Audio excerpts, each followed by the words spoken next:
Good morning, namaskar, welcome. I'm Bhuvan. This is the Editorial Edge. And before I begin this class, may I express my sincere regrets for the slight delay, but it is Goddess Hypnos and Nidra who are responsible and not me. Alright, so let's begin. But before I do, for those of you who are, say, appearing for the mains, that is beginning, in a couple of hours from now, you have my bestest wishes. And although I have interacted with the majority of you who are appearing in this year and we have discussed the strategy ahead, all I can say at this moment is keep your calm. The hard work is over and now it's time for the action. You have practiced a lot, show that practice as you go ahead and say write all the papers over the course of the next week or so. All right. Raji, Kodar, Jerin, Bhagyashri, Pranjul. Good morning guys. Thank you so much for joining. Meanwhile, the topics that I have for you today. Number 1, quantum AI. Okay. Now the name itself might be a little difficult for you to understand, but don't worry. We'll try and understand it in the simplest manner possible.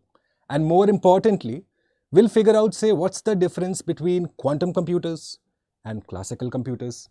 Okay. We'll figure out what's the application of quantum AI. How are you going to benefit out of these applications? Okay. And we will also seek to understand, well, what are the pitfalls, what are the potential challenges that await in the application of quantum AI. That's agenda number 1. Okay. Agenda number 2, we will take a look at Planet Wreckers, okay, Down to Earth, the environmental portal, the magazine. So that had come up with a very important article on Planet Wreckers. So, well, what are they? Are they a group of nations or are we talking about a group of gases, compounds, minerals? What is it? Okay. First, we'll seek to understand that. And we'll seek to understand, say, what's the agenda in the lead up to COP28 that is to be held in some time from now. How are the Planet Wreckers going to behave at COP28?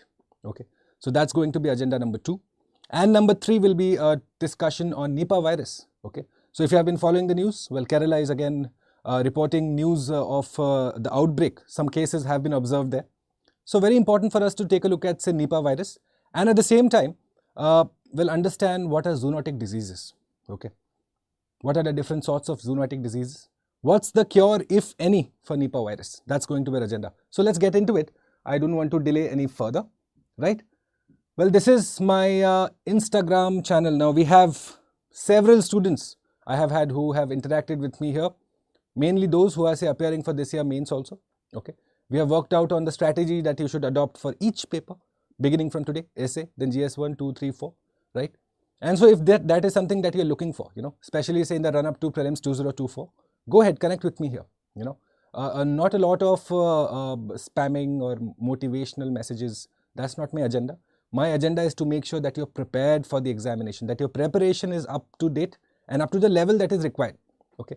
So if you have any doubts regarding how should you prepare, how should you solve questions, how should you write answers, how should you tackle individual subjects, individual topics, go ahead, connect with me here. I'll be more than happy to resolve your doubts. Whereas this is my Telegram channel. So the whole PDF of this entire lecture, you will find it uploaded here at around noon. And now that the mains is over, so now that I can go ahead and fully give my whole attention to the prelims aspect for 2024, you will see many questions, many discussions, many PDFs, all of that will be getting a renewed thrust on my Telegram channel. So I suggest, for the serious aspirants, go ahead and connect here. It will be a place of learning for you. Take care. Your neighbor, good morning, welcome guys, welcome. Okay, right, let's get into it then. The first topic for the day, quantum AI. Okay, now before we understand, say, what quantum AI is, let's understand, say, how is quantum computing, okay? How is quantum computing, say, different from classical computing? First, let's understand the basics. So your computer system that you have at home, Windows 10, 11, whatever it be, okay, Apple, Mac, whatever you're using, or say the latest phones that you're using. So all of them rely on classical computing. Now what exactly is classical computing? Let's understand that first. So here in the classical computing, you have information that is stored in binaries. Not just stored, it is processed in binaries. So you're looking at a combination of 0 and 1 that are used to, say, go ahead, compute information, process information, okay? You are looking at, say, traditional computers that rely on binaries, okay? They are looking at, drawing on the fundamental laws of nature to carry out, say, calculations, okay? But how is quantum computing different then? Well, in the case of quantum computing, what you're looking at is that unlike 0 or 1 that is used in, say, the classical computing framework, in quantum computing, you are looking at something called a qubit. Okay, qubit is my primary, say, the source, the model, the state in which you go ahead and compute in a quantum fashion. Okay, so let's understand more about, say, quantum computing now. So what happens here? Here you're looking at qubit being a combination of states. It is essentially a combination of states. And more importantly, what the quantum computing model is able to do for me is to, say, explore the larger calculations. The calculations that may be difficult for a classical computer to do so. Okay, you can do that with a quantum computing. How do you do that with a quantum computing? Well, there is a certain process to it. What you're able to do is essentially these larger calculations gives them the potential to solve complex problems. They look at data sets. They look at patterns and identify what are the patterns. What is the inference coming out of those patterns? Okay. Straight away, please understand, when you're looking at data sets and their analysis, the applications of this are wide and far and wide in fact. Okay. How so? So for example, monsoonal prediction. You have the data set of 50 years, which means you can go ahead, analyze it, see patterns, see trends, and come up with, say, a model which helps policy framework and formulation better. Okay. Again, a very easy example if I were to give you. So cricket selection. Okay. Which players should be selected in the team, which players should be left out? Now that's not a very straightforward decision. You are looking at, say, the pitch pattern. What's the state of the pitch? What's the previous performance of that player on similar pitches? You have dry wickets, wet wickets, green wickets. Okay. T20 formats, test match, one day. So you have a lot of data regarding an individual player's performance. You go ahead, figure out the patterns, figure out the larger data that you have, take out the inference from it, and then propose a model which is most efficient. That is the fundamental basis of quantum computing. Okay. Now, two examples I've given you are, say, very rudimentary examples. But then the applications of this are far and wide, and we'll discuss. We'll look at, say, what are the major applications of quantum computing. Okay. Now, let's look at it. What is quantum AI then? So, quantum AI is essentially the intersection of, well, two disruptive technologies that have come in our time. Number one is obviously quantum computing that I just introduced to you. And the second one that we all have been, say, exposed to in a very basic fashion is artificial intelligence. Okay, so let's look at it now. Machine learning models, what they try to do is address the combinatorics challenges. Okay, so these have several variables and involve complex calculations. However, if you go ahead and employ artificial intelligence on these particular data sets, on these problems that you're confronted with, what happens then? These problems take a significant amount of time to solve and may not give you the best result regardless. Okay. So how do you address this whole issue? You are looking at using AI models with quantum computers based on the principle of quantum mechanics which solve these problems. You know, the problems that cannot be handled with, say, our classical computers. Okay. That may take a lot of time to infer that huge amount of data and come up with, say, reasonable, digestible tidbits for me to use. Okay. That is outside the ambit of classical computers. But when you employ artificial intelligence in sync with quantum computers, you are not only able to analyze data, you are also able to predict information ahead. That is where the challenge is, and that is again where the opportunity is also. Okay, so let's look at it. Quantum computers can find patterns in large data sets, which obviously your and my computer can't. Okay, thus quantum AI augments the capabilities of artificial intelligence. It is not something that is challenging per se our artificial intelligence concept. Okay, the employment or the employing, say, quantum computing with artificial intelligence, that's going to be the future ahead. Varied applications, and let's look at the applications so that you grasp this whole concept better now. Okay, now obviously this is a bit text heavy, but why have I done so? Because again, you are going to, say, require actionable points in your answers. All right, so let's look at it from the actionable points point of view. Number one, finance and banking. How are you going to go ahead and analyze QAI in finance and banking? Number one, risk assessment, fraud detection. Okay, you are looking at portfolio management that can be done better. How? Again, you are relying primarily on the data sets, analyzing them, and then coming up with actionable inferences. That is the, say, flowchart, the primary flowchart of quantum artificial intelligence. Okay, so the speed might disrupt high frequency trading. Currently, again, if you are someone who invests in stock market, okay, many of us do, many of us don't, but for those of you who do, okay, now you have a particular stock in mind. However, you are unaware as to how you should go ahead. Should you invest money now?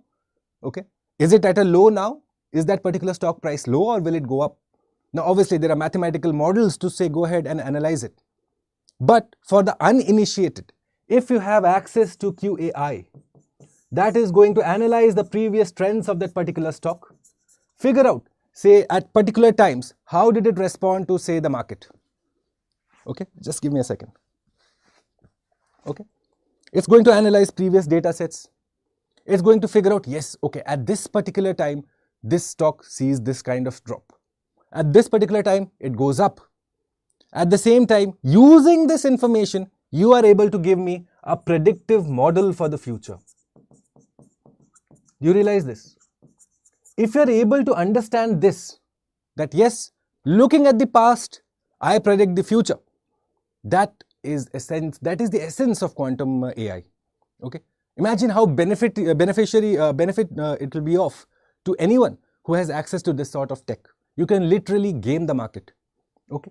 Number two, you are looking at application in healthcare. You are looking at simulating molecular interactions, medical imaging, okay, optimizing genetic analysis. How? Because all of this rely primarily, once again, I'll go back to that word itself, data sets. All previous data should be analyzed. Firstly, should be accessible.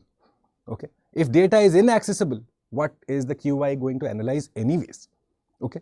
So unless and until you have a previous data set possible or available or accessible, only then can you go ahead and analyze it and come up with a predictive model. And that you can do so not just in, say, finance and banking, you can also do it in healthcare.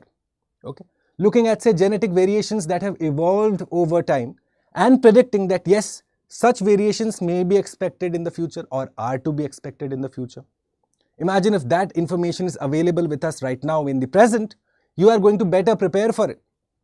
Now, not just from the science point of view, I expect you to understand these concepts in the part of, say, policy formulation. Okay, because eventually, as civil service aspirants, right, your job is to go ahead and, say, analyze this, come up with solutions to this. Eventually, you are going to serve the aspirations of 140 crore people. So, in Indian context, 140 crore people, say, since we started our statistics in India, right from, say, 1947 PC Mahalanobis, you have a lot of data that is available with us. If you are able to analyze that, you are able to come up with better policies for specific states, for specific regions, for specific areas, right from, say, the block level up until the national level. Do you realize the implications of this now? The more often than not, the criticism is what? When we talk about, say, statistics in India, that there is a one-size-fits-all policy, a very common criticism that is given, right? But using QAI, you are able to form better policies for better areas, for each individual area, which means you are looking at serving the aspirations of the people a lot better, which means what? Again, the developmental trajectory of the country is going to be upwards. Do you understand that? Are you able to first grasp the essence of this whole concept, guys? Let me know. Good morning, Bulbul. How are you? Welcome, welcome. Okay. Similarly, logistics and supply chain. Okay. Optimizing route planning, warehouse management, inventory optimization. All of this how? Why? Once again, you are able to figure out that yes, say if I move my trucks between 10 a.m. to, say, noon, yes, there's a 60% likelihood that they will be stuck in a traffic jam, which means that your fuel bill goes up higher, which means if your cost of transportation is high, you are going to eventually pass that cost on to the consumer, not going to pay out of your own pocket, are you? Right? So if you have access to this information, you are going to have better predictive models that yes, rather than moving my trucks at 10 a.m., let's move them at 8 a.m., which means at that time, For example, if I have just 20% chances of getting stuck in the traffic based on the data that is available with me. The key word is availability and accessibility of data. Okay. So then again, the cost of the whole say maneuver, moving goods from A to B, much more faster, less expensive, which means again of benefit to the consumer also, right? So even though these are say disruptive technologies, the applications on the ground must be understood, guys. Okay, let's look at some of the other implications of QAI. Okay, let's look at it. Navigation, right? Again, real-time route management. Yes, traffic flow, reducing congestion for those of you again who stay in metropolitan cities or say even in tier 2 cities. Traffic congestion is a huge problem. Okay, a varied amount of solutions are provided that yes, you have staggered office timings, this and that bus route and cycle route, and okay, that is the infrastructure bit of it. But how do you manage the traffic? How are you able to predict that yes, say between the office hours, the rush hours that we know as, yes, the rush hour. So whether route A to B or B to C or C to D, if one wants to go from say A to D, which is the best way? Yes, which way are you going to burn less fuel? Which way is your say time consumption less? Unless and until that data set is available, how are you going to go ahead and analyze this? But QAI will solve this problem for me. And again, this is a new technology, a disruptive technology more importantly, which is why as civil service aspirants, you must at least, bare minimum, have the idea of how quantum computers work, how are they different from classical computers, and more importantly, how are you able to use this technology to frame better policies? Okay, please understand, this is one concept that you can readily and freely use whenever you are asked, say in the mains questions. To those, again, obviously those who are writing today may not be watching this, but for the next year fellows, you are able to go ahead and say in the way forward that you always often write in your answers or the conclusion bit. Yes, if the question is talking about say what's the challenge, once you have identified that, how do you address the challenge? Your first point, whenever you say integration of technology in policy, has to be integration of quantum AI. Okay, that predictive behavior of the QAI must be harnessed for the benefit of the common citizen. That is the first part that you need to know. Okay, let's look at some of the other problems, the implications of all this. Now, the problems associated with this are far and wide. Because you are able to predict what's going to be expected in the future. Okay, because you are able to analyze data and come up with models for the future. Which means what? Number one, you are going to exacerbate the catastrophic risks of AI. Yes, so you are looking at harmful AI, cyber attacks. Once again, you have data sets available, right? You are able to better figure out that yes, these are say the subsectors of the country, the business or an individual even that is more vulnerable, more open to cyber attacks. Okay, that is cyber sensitive, if I may add. Again, QAI comes in there. These are the, by the way, the negative aspects that I'm talking about. Okay, similarly, existing governance issues can be amplified. Recently, you had a major data breach that took place at one of the major hospitals in the national capital. Okay, now QAI can be used once again negatively in that aspect also. Because again, you are able to break the ciphers. What are ciphers essentially? What are ciphers, guys? Ciphers are essentially the code, the security structure that you have. Okay, that is stored in the language of computers. Okay, you are able to crack that code.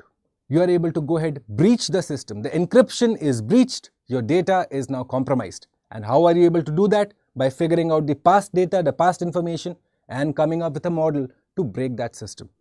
Once again, the negative implications of QAI, right? You're also looking at geopolitical implications that can be heightened, and obviously you have to understand this, you have to appreciate this, that eventually technology is used by a country or a business for their advantage over the other.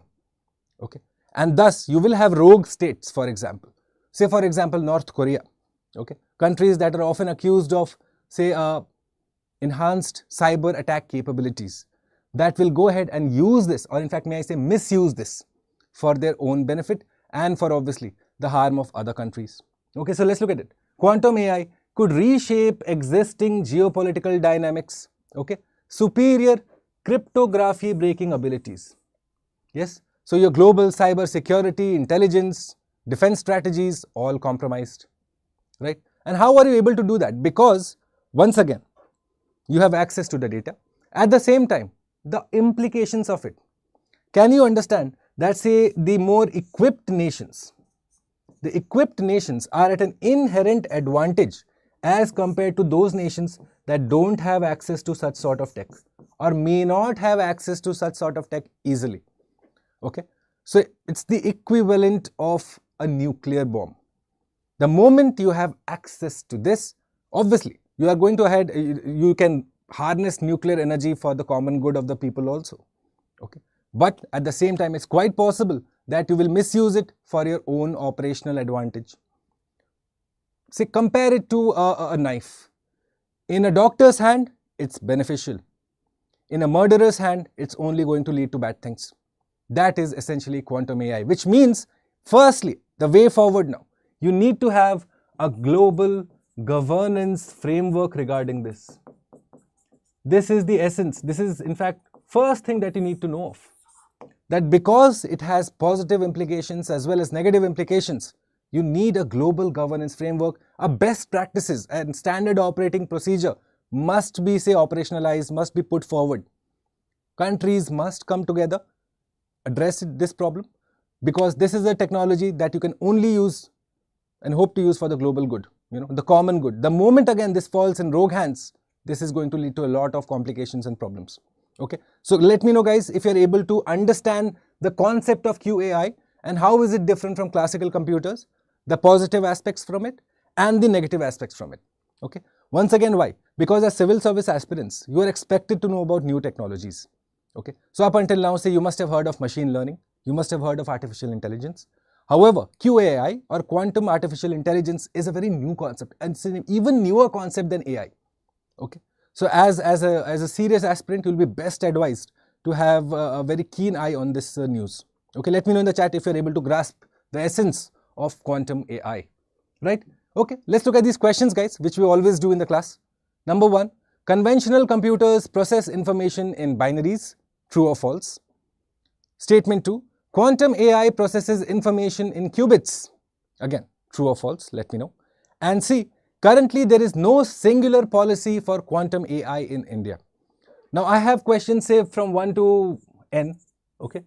Go ahead and answer them in the comment box.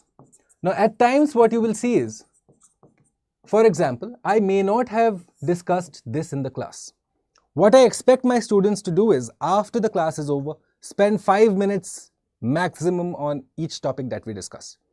Fill in the gaps, do a bit of rudimentary research and complete your holistic understanding of the topic.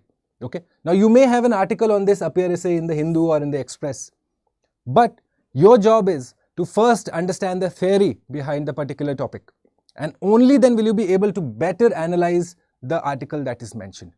Okay, so this is question number 1 for you. You will identify the incorrect statements in this regard. Let's look at statement 2, question 2. The Genome India project, climate change prediction, military and cyber security, and player selection for sports. Where are you able to go ahead and find the use of quantum AI? All of the above, none of the above, A, B, C, A only, B only, C only. Let me know your answers in the chat box. Okay? Let's look at, okay. So that completes the first topic. By the way, a long-term batch is being announced by StudyIQ. If you're appearing for 2025, well, it's time you started taking the first steps towards your journey. Okay? And so a long-term batch, an evening batch coming up under the Prelims to Interview initiative, the highly sought after Prelims to Interview initiative, beginning on the 16th of September at 6 p.m. You will be mentored with some of the best, some of the most dedicated faculty. Okay, and more importantly, you will be handheld and, say, your conceptual basis, your fundamental basis, and thereafter the forward and backward linkages in each topic of each subject will be ensured. Okay, you can go ahead and, say, look at the testimonies, look at the feedback of those students who are already connected with us. most of the time, the focus is on building the concept. If your concept is clear, you are able to solve questions even if I wake you up at 2 in the night. Okay. So that's the whole idea here. Go ahead. The sign up link is in the description box below. Make sure that you use this code, by the way, ladies and gentlemen. Okay. This is not for my benefit, by the way. I get nothing out of it. What you do get is that you get a fantastic discount.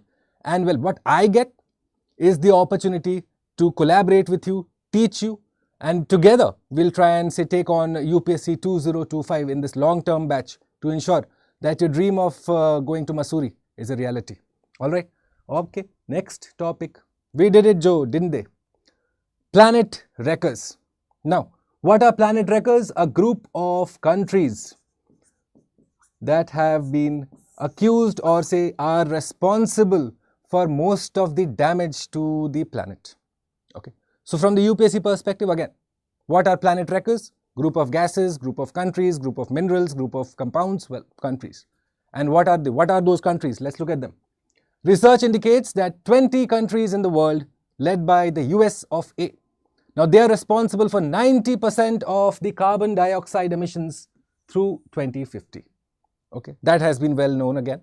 Up until now, you have had, say, the Western nations primarily, the oil-rich nations, the oil-producing nations, who have been primarily most responsible for all these emissions that we see.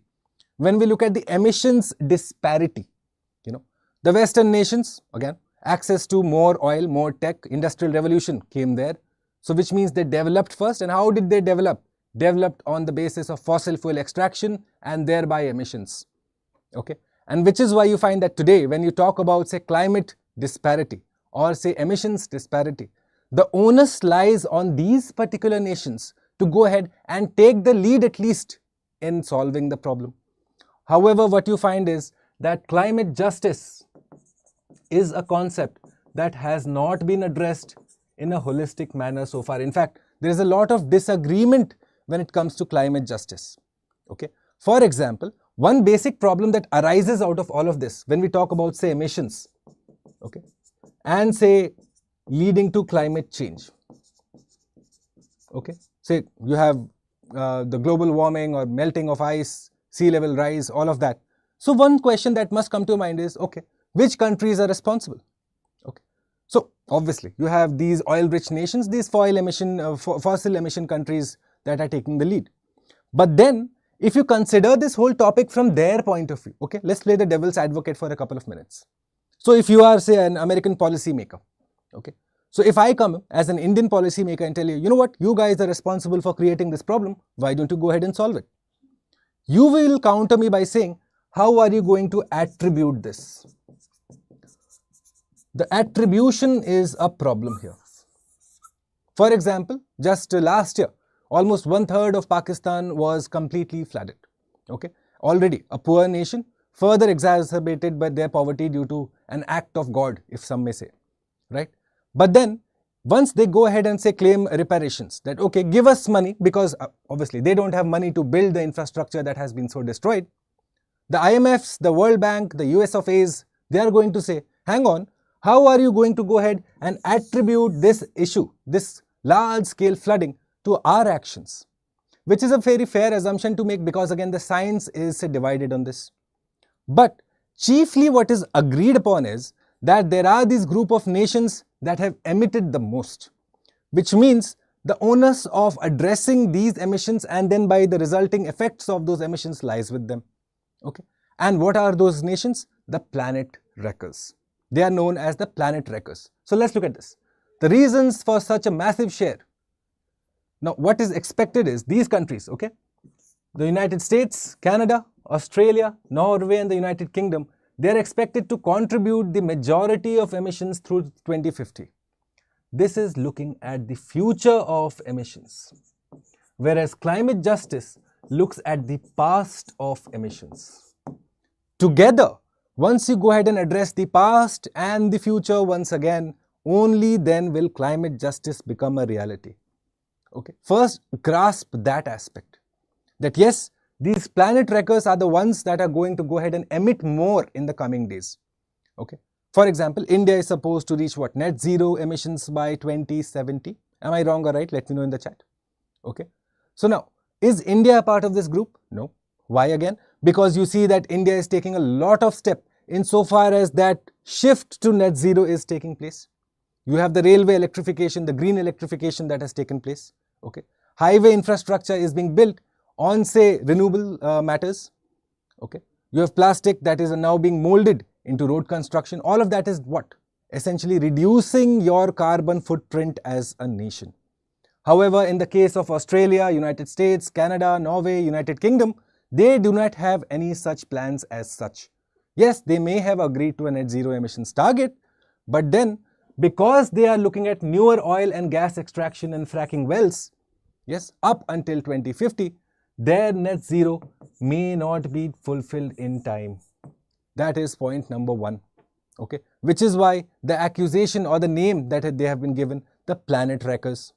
Okay, in addition to the 5 countries, the nations that I have mentioned above, US, Canada, Australia, Norway and UK, the other nations that are part of this planet wreckers group, Russia, China, Iran, Brazil, UAE, Iraq, Turkmenistan, Saudi, Guyana, Qatar, Argentina, Mexico, Nigeria, and surprisingly, you find that India is also a part of the next 20 that are, say, a part of this coalition.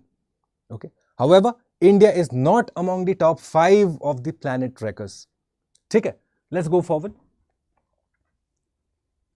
So, the report calls US the planet wrecker in chief. Why? Because it has accounted for more than a third of planned global oil and gas expansion through 2050, followed by Canada and Russia. If you find that US has gone ahead and expanded its shale gas exploration capabilities. Okay, specifically when you look at, say, near the area around Alaska is where the US is expanding its influence, its whole infrastructure in shale gas oil extraction. Okay, next, UAE is also said to be one of the largest oil and gas production expanders. Now why? Even though your COP28 is going to go ahead happen in a few months from now, okay, more in again, you can go ahead and question the sincerity, given that the president of COP28, okay, the president of this whole is Sultan Jabbar, who is, well, the CEO of an oil conglomerate. Okay, so understand this now. The sincerity is being questioned. Why? Because once again, you have a COP mechanism, okay, conference of parties that is looking at addressing climate change, that is looking at addressing temperature rise that has come as a result of these emissions, and yet the president of that whole exercise is someone from the oil industry. Do you understand? It's quite natural for you and I both to go ahead and question the sincerity of this whole move. Okay, you're also looking at what? 60% of the fossil fuels in existing fields and mines must stay in ground. This is the necessary precondition that needs to be met if you are going to avoid further rise in increase. The 1.5 degree centigrade is already being breached as according to the World Meteorological Organization. And yet what you find is that countries are not scaling down their emissions or their technology and infrastructure in extracting the resources that lead to those emissions. Okay, so unless 60% of the fossil fuels in existing fields and mines are left untouched, not extracted, unless that condition is met, if that is not met, you are looking at, well, further increase. 1.5 is just the start of it. You are going to look at further increase in the global temperature, which means, well, catastrophic consequences await us. Okay, so your points that you should know from here. Firstly, the planet wreckers, the countries that are responsible. You are looking at the net zero emissions goals and the whole concept of carbon neutrality. Also, go ahead, fracking and shale gas exploration has to be understood. Okay, fracking has been done previously. If you have any doubts, let me know. I'll be happy to go ahead and make a dedicated video on the process of fracking and exactly how does it lead to carbon emissions. Okay, is India also going ahead and exploring this process? Okay, where is it exploring this in India? Let me know. If you have any doubts, I'll be happy to address it in the coming videos. Okay, my dear children, answer this for me, please. Question number 3. Net zero emissions refer to the balance of CO2 in the atmosphere. B. India plans to achieve net zero status by 2070. And statement C. Net zero emissions is also known as carbon neutrality. Let me know your answers, the correct ones, in the comment box below. And the correct answers get featured in the next class that we have on Monday morning. Okay, this is question number 3 that I have for you. Okay, before I go on to the third topic, if you have any doubts, even one particular question that you have for me regarding quantum AI and say the planet records, net zero emissions, or even fracking, if you want to understand fracking in the simplest manner, okay, go ahead, connect with me on my Telegram channel or send me a mail on this particular ID, bhuvan.jha@studyiq.com, and I'll be happy to go ahead and address it for you. Meanwhile, if you understood those 2 topics, yes, please consider leaving me a like. Yes, it's a lot of effort to wake up in the morning, prepare these lessons and lectures for the benefit of my dear students. And so if it is helping you understand a concept better, or if you are learning about a new concept today, yes, please do not hesitate to leave me a like and give me a feedback on the comment box. What can I do differently to serve you better? And if I'm doing it okay, let me know that too. Okay, I'd most appreciate it. Okay, thanks in advance for that, by the way. Chalo, aage badhte hain. The third topic for today, Nipah virus. Okay, been in the news. Why? Because Kerala has reported case of it.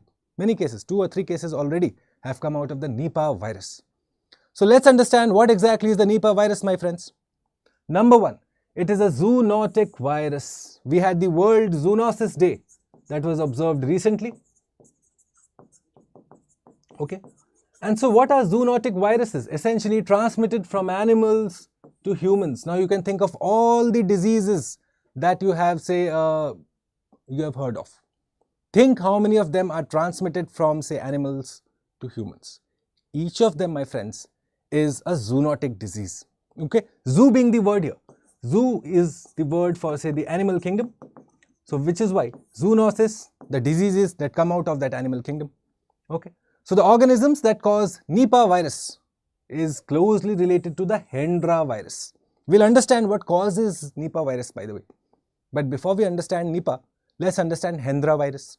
Okay, so Hendra virus infection is a rare, again, emerging zoonosis.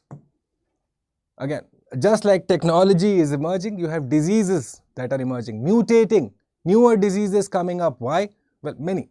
Firstly, up north, you have the permafrost breaking up, newer sorts of pathogens coming up, released. Okay, again, why? Climate change. And similarly, because of climate change, these particular insects, bats, fruit bats, and all of these, again, they are also mutating, evolving. Newer types of diseases are coming up. Nipah virus is one of those, but closely related to Hendra, which in itself is an emerging disease. Okay, that causes severe and often fatal diseases. Now, where? In both horses and humans. Firstly, Hendra to do with horses and humans. There is your first learning. Okay, the disease Nipah is named after a village in Malaysia where it was first observed. The Nipah village, by the way, okay, first detected in Malaysia. Where did it first appear? In domesticated pigs. You had domestic animals, dogs, goats, sheep, horses. All of this first reported the cases of Nipah virus. Now, once it had transmitted to the animals, the transmission to the humans was not very difficult. Okay, you're looking at this process that is followed in the zoonotic disease, say, flowchart. Okay, this marks the first Nipah virus outbreak in India, in Kerala, that we have had. Okay, the first outbreak. So previously we had Nipah that was observed again in Kerala itself just during the COVID-19 pandemic in 2021, if I'm not wrong. Yes, 2021. However, 2023, once again, you find that Nipah has made a comeback, much to the, say, alarm of not just Kerala, but the rest of the country. Okay, so let's understand what causes Nipah virus then. The disease spreads through what else? Fruit bats, who are natural reservoir hosts of the Nipah and Hendra both. Again, another MCQ point arises from here. What are reservoir? They have that particular, say, virus in them. They are hosts of it. They do not get affected by it. Why? Because they are immune to that virus. But the moment their bodily fluids, their blood, their saliva, any of that comes in contact with another animal species, transmitted. If that animal species is a part of my food chain, if you are consuming it as a human, well, that is a direct transmission, and then you have indirect transmission. Okay, so let's look at it. Excuse me. The virus is present in bat urine and potentially bat feces, saliva, and birthing fluids. Okay, so essentially any form of fluids of the fruit bat is a potential carrier, a potential source of Nipah virus. Why is the bat though not affected by this virus? Because it's a natural host. It loves the virus. Okay, they do not do each other any harm. But as soon as that transmission happens, all hell breaks loose, and that is what has happened. Okay, the human infection presents as encephalitic syndrome. The symptoms now: fever, headache, drowsiness. Eventually, you're looking at coma and potential death. So it's a fatal disease, and that begins from, say, the pathogen that is present in the fruit bats. However, does it transmit directly from fruit bats to humans? No. What happens is, unless you and I come in contact with the fluids of the fruit bat, only then is it transmitted directly. Otherwise, it's from a third party animal that eventually gets to us. Okay. So currently what you find is no vaccines for both humans and animals, which means if you are affected with, infected in fact with the Nipah virus, the chances of you drifting into a coma and eventually losing your life are quite high. Okay. So that is the whole essence of Nipah virus. Again, another emerging disease that has been observed, and Kerala, the ground zero for this, patient zero, has been identified and say isolated, and in the coming days you will see a lot of attention, not just from the government of Kerala but also from the government of India, to make sure that this is contained in the state itself, that it does not become a repeat of the COVID-19 pandemic. Okay, so that was the Nipah virus discussion for you. If you understood, and if you were completely unaware of the Nipah virus and what causes it, what is the zoonotic disease concept all about, now that you have understood it, again, may I request you, I don't see the like counter moving at all. Okay, go ahead, please, I really would request you, leave me a like. It's these small motivations that a student gets, teacher gets. Okay, right, let's look at the question from Nipah virus that I have for you. Rabies, COVID-19, SARS and MERS, in fact, MERS. Okay, which of the above are zoonotic diseases? Now, I don't think you should have any problems with, say, option A and B. But option C and D may require a bit of understanding, which is why spend 5 minutes and close the gaps of understanding that may so be present. Let me know which of these are the zoonotic diseases. Okay? Right, my friends, so we have the 3 topics done for the day, but then we are not done yet, because unless and until we look at the questions that we discussed in the last class and those individuals who answered this correctly, well, there is no point to this whole 45-50 minute endeavor. So let's look at the questions from the last class, where we took a deep look in fact at the Sanchi Stupa, which was a part of the discussion where we discussed the Phanigiri artifacts. Yes, if you haven't heard of the Phanigiri artifacts, head over to StudyIQ.com or StudyIQ English YouTube channel. Under the live section, you will find the last class which we had done where we had discussed the Phanigiri artifacts. Okay, so Sanchi Stupa, commissioned by King Ashok. Yes, correct, in the state of Madhya Pradesh, by the way. Okay, the 4 lions at Sanchi have been adopted as the state emblem of India. Many of you got this incorrect. Okay, now what you have to understand here is, you have 4 lions that are observed at both Sarnath and Sanchi. Okay, so this particular column where you have lions on all 4 sides present at both places, but the Sarnath one was adopted as the state emblem of India. Okay, so this statement being incorrect. Sanchi Stupa is a UNESCO World Heritage Site, absolutely correct. Okay, this was designated as a World Heritage Site, which means it is given an enhanced level of protection and conservation and management. Okay, that you have dedicated funds coming out of the UNESCO coffers to make sure that this ancient heritage of India is preserved for future generations to come. Okay, so the incorrect statements here being only B. Right, let's look at the second question. Which of the above best describes Torana in Buddhism? Last class, we had gone ahead and looked at Torana, and this was what it looks like essentially. This arched gateway that you find, okay? It's not a coin, it's not King's Armory, or it's not a state emblem. It's in fact an elevated gateway that you find, an arched gateway that you find near these, say, heritage sites, these Buddhist sites, okay? So Torana, in this case, being an elevated arch, C. All right. Priya, Sir Aranya class. Priya, I can inform you right now, and I can in fact make a promise to you right now. Now that mains is starting today, which means it will be over in the next, say, whatever time. After that, my entire focus is on the prelims preparation for all of you fine ladies and gentlemen. Okay. So what we will be doing is that Aranya series will begin, say, next week. As soon as the mains gets over, the entire syllabus of environment, forest and climate change. Okay, we have done 3 lectures regarding it. The rest of the entire syllabus coming to you with this very approach. Concept, question, concept, question. So Priya, thank you for reminding, and this way the rest of the students also get informed that the Aranya series, this environment series for prelims and mains for 2024 UPSC, beginning next week. Do stay connected. The information will be uploaded on my Telegram channel, okay?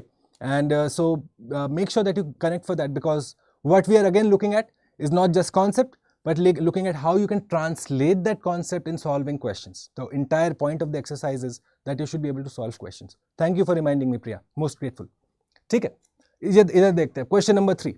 Tripitakas have been written in Prakrit language. No, my friends.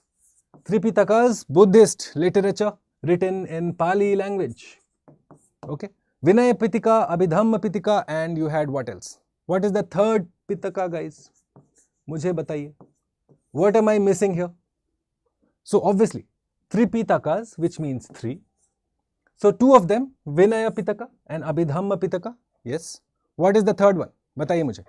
Let me know your answers in the chat box. Obviously, this is primary, basic Buddhist literature, Buddhist concepts that you need to be aware of related to Buddhism. Okay? So, mujhe batao, what is the third Pitaka, guys? Quickly. So, the incorrect statements here being B, and my students, my fine students will tell me what is the third Pitaka that we are missing here. Correct, Pranjul. You are absolutely bang on with the answer. It is the Sutta Pitaka. Okay. The 3 texts of extreme importance in Buddhist religion and culture. The 3 Pitakas. Okay? That's question number 3. Let's look at question number 4. That is again a previous year question from 2015. India is a member of which of the following? Now in the last class, we had a very dedicated look at the Eastern Economic Forum. Okay. Which is being held in Vladivostok, in Russia, especially at a time when the Russia-Ukraine crisis has led to, say, sanctions and isolation of Russia. Because of this, Russians need money, Russians need investment, which is why the Eastern Economic Forum becomes their primary source of engagement in looking at potential investors. Now, you had recently the North Korean president go and meet the Russian president. Okay, so that does tell you the level of isolation that Russia is under. But even with that level of isolation, what you find is that India is a primary player in this Eastern Economic Forum. In fact, to the extent that India is also looking at harnessing the northeast sea route or the northeast passage, okay, that goes and say completely over the Russian Siberian Peninsula up until Norway. This entire area is being looked at as a potential sea route, which is now opening up. Why? Again, because of climate change. Okay, so this is India's interest there.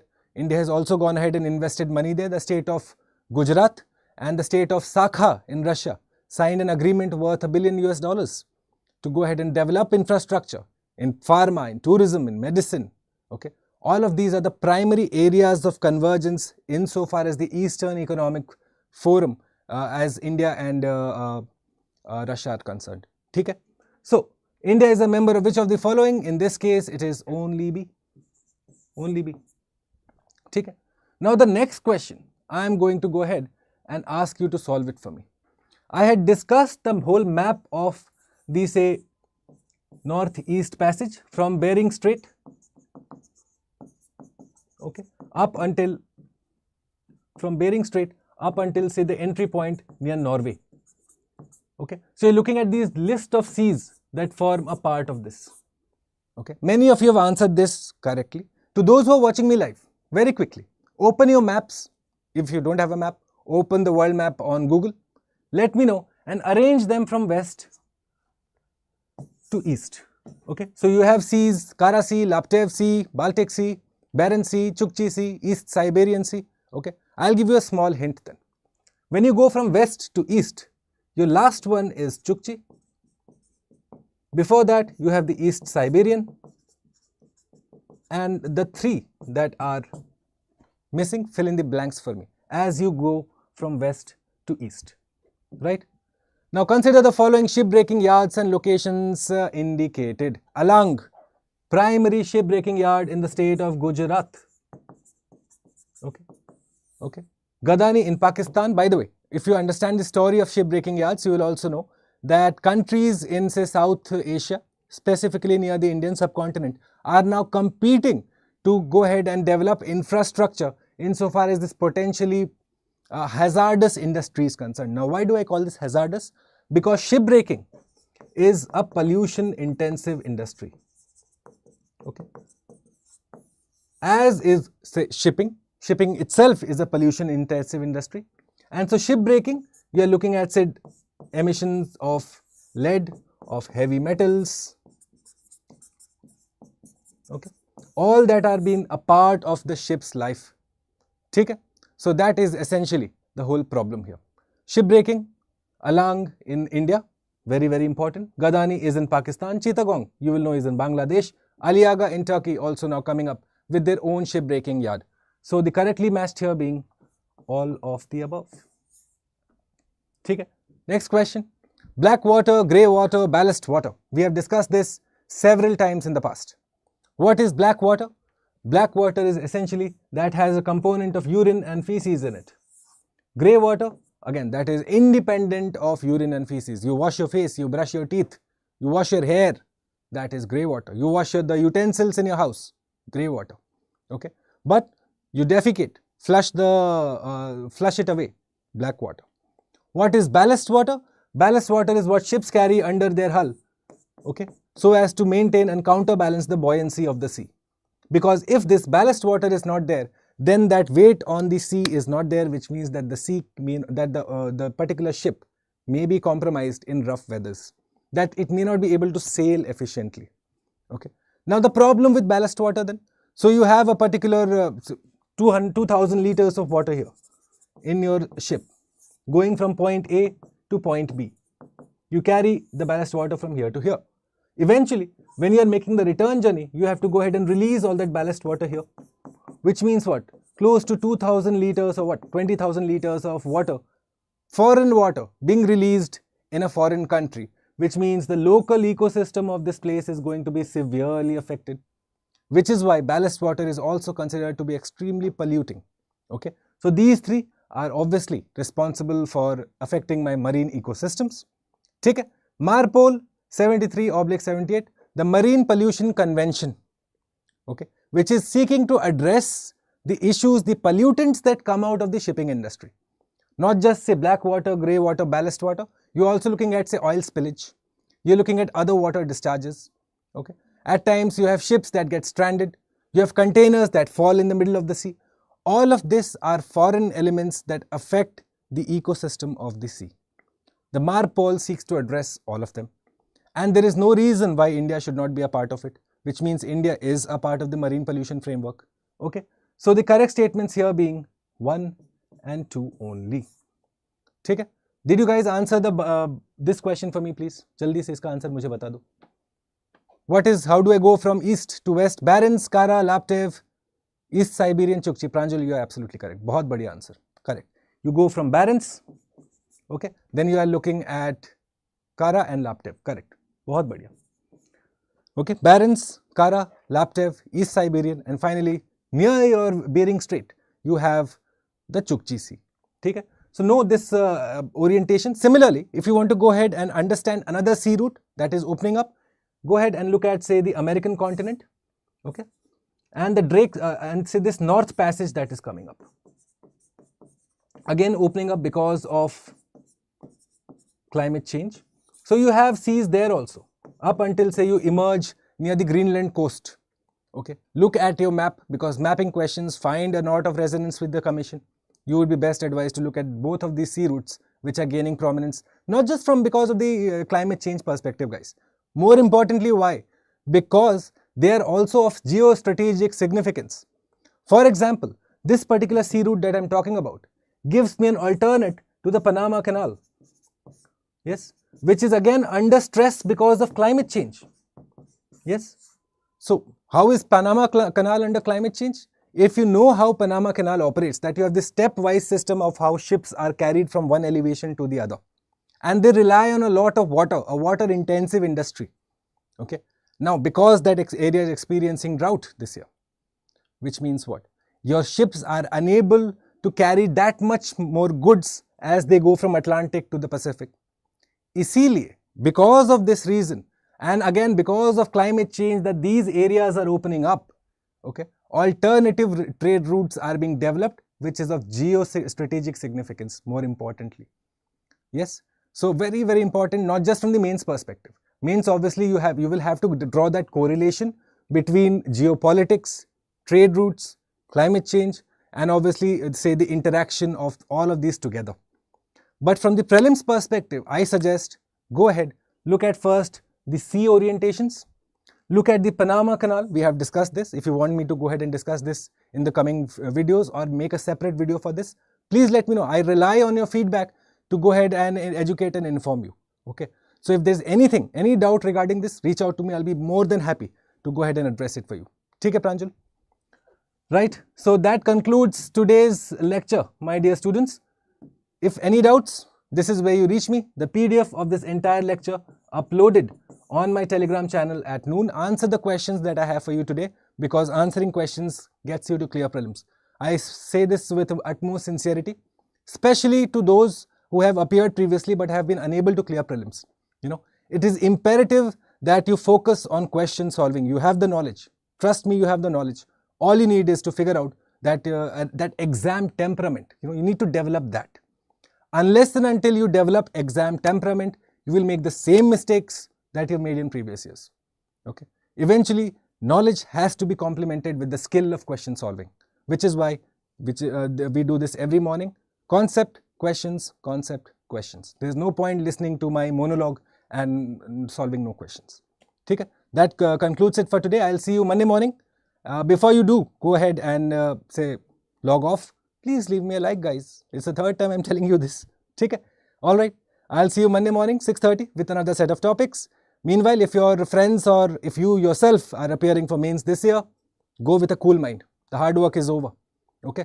Now it's time to shine. It's your moment. Seize the moment. Okay. Till I see you Monday morning, 6:30. Bye.